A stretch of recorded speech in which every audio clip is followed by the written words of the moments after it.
It was the year 2004 when Digicel decided to come to Barbados. In an effort to reach the citizens of Barbados, they put on a concert at the Garrison Savannah, which hosted over 30,000 Barbadians. Headlining this show was Bounty Killer, aka Warlord, a man who is very well known for, as they would say, inciting and promoting gun violence.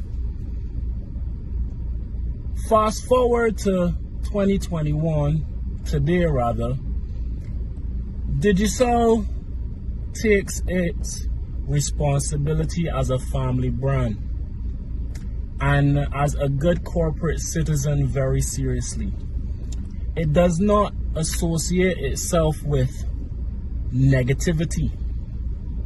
And as such, they have decided to, with immediate effect, discontinue their influential relationship with well-known Barbadian artist Lead Pipe.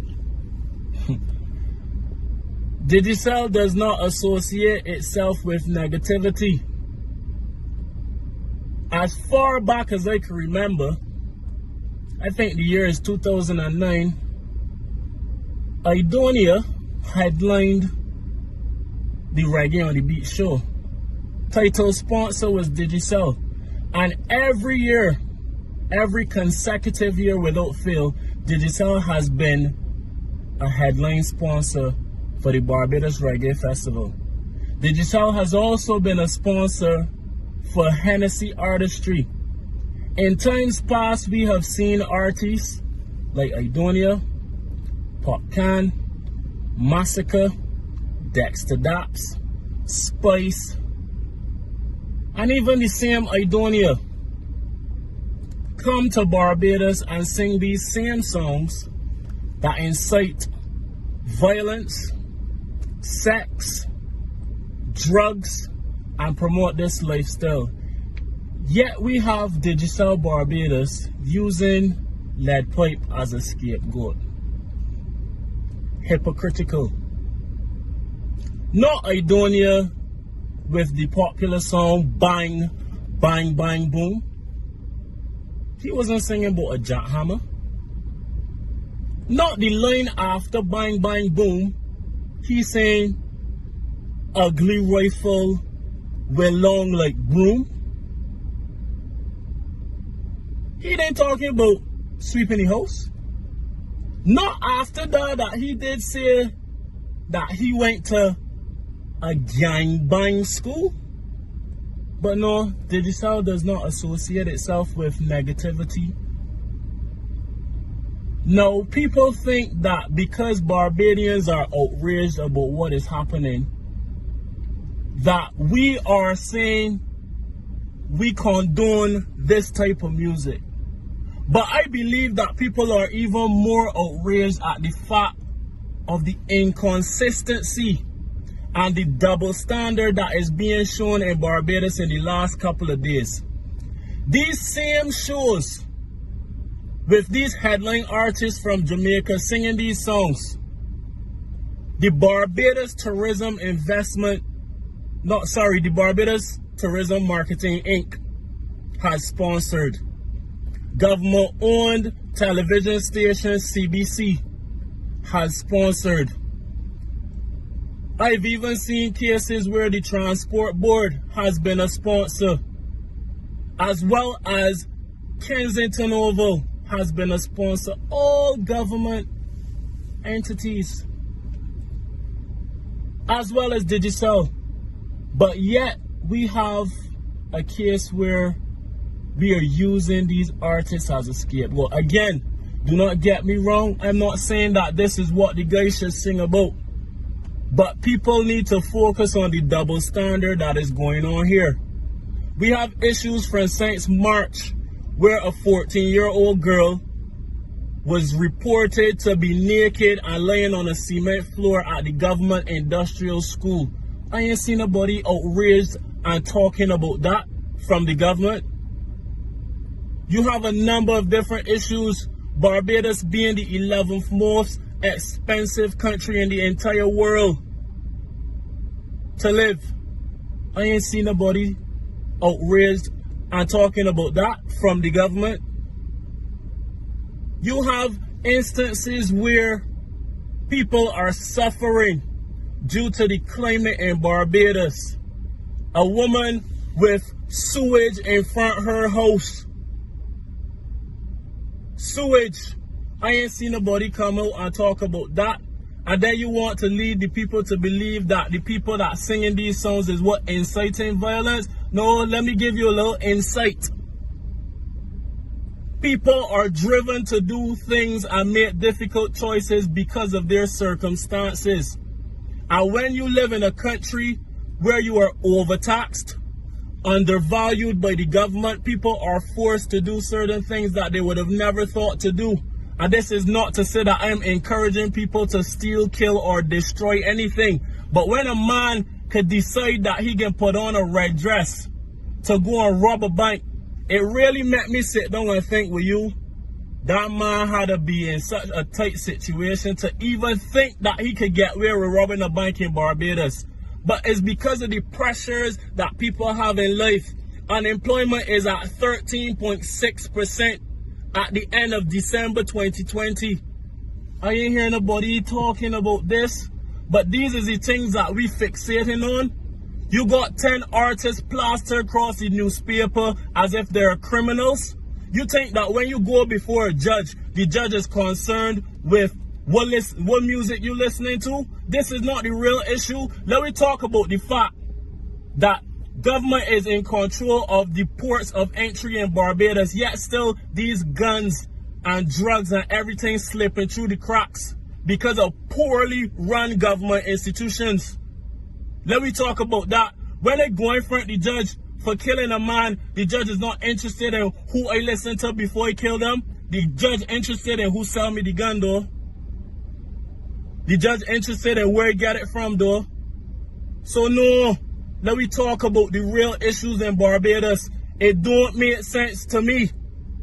And I want you to make it make sense for me. You cannot continue with this double standard and the level of inconsistency. It can't happen. And I think that it's high time that younger people start to come into government. People with brighter minds. People with more ideas. People that actually have some ounce of integrity.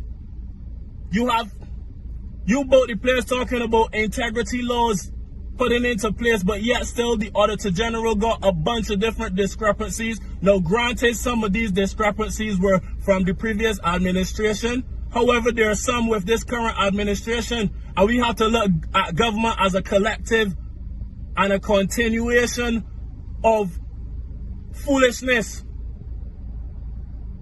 I done, man. I done. To whom much is given, much is expected. These were the sentiments of our Prime Minister this evening regarding two videos of two popular Barbadian artists, Peter Ram and Lil Rick, inciting or basically promoting gun violence. Now, since then, Peter Ram has come up with an apology, and he also insisted that this video or this music was made a year and a half ago. And first of all, I want to commend the Prime Minister for even addressing this issue. And I too do not condone gang violence, and I too understand that there's also a social responsibility by, I guess as we will call it in this day and age, influencers. However, I want to offer a controversial perspective when it comes to the level of consistency in terms of the issues that we address. Now, the Prime Minister said that she is disappointed and she is horrified in the lack of understanding of these persons, that to whom much is given, much is expected.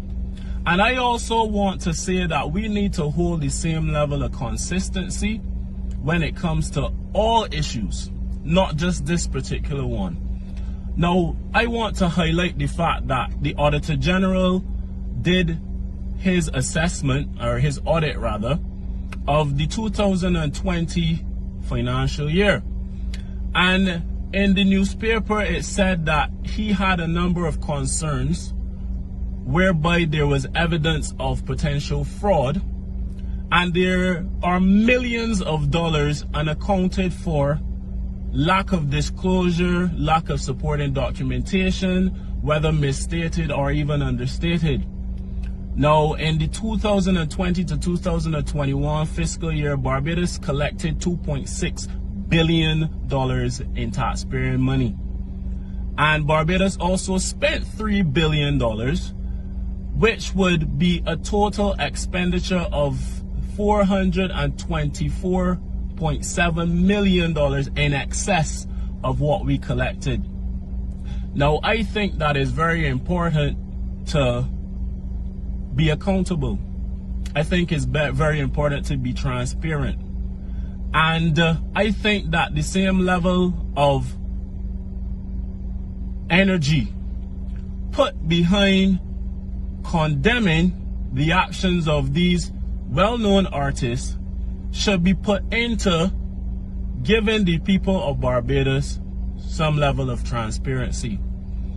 I too am horrified and deeply disappointed in government's lack of understanding to whom much is given, much is expected.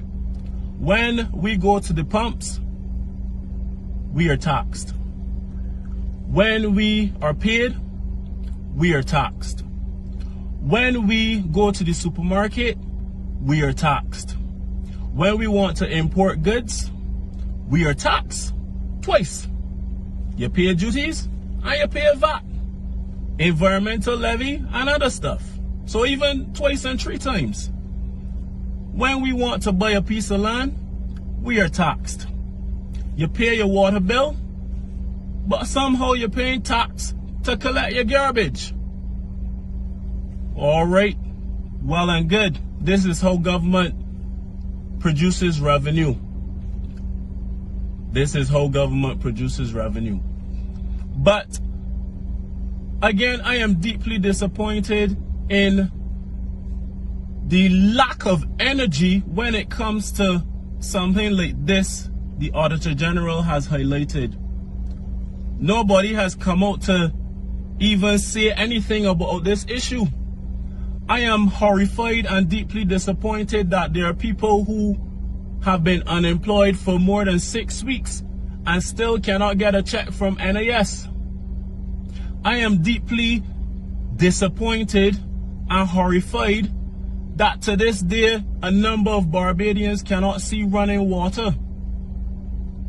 I am deeply disappointed and horrified in the fact that every single aspect of our lives is burdened by tax, but yet still there is lack of transparency, there is lack of accountability, and a lot of things that cannot be explained are being done, and the people of Barbados are expected to sit down and be silent about it. I have a problem with that. And I think that it is our responsibility to help government understands, whether it be the Barbados Labour Party or the Democratic Labour Party, that to whom much is given, much is indeed expected. Thank you.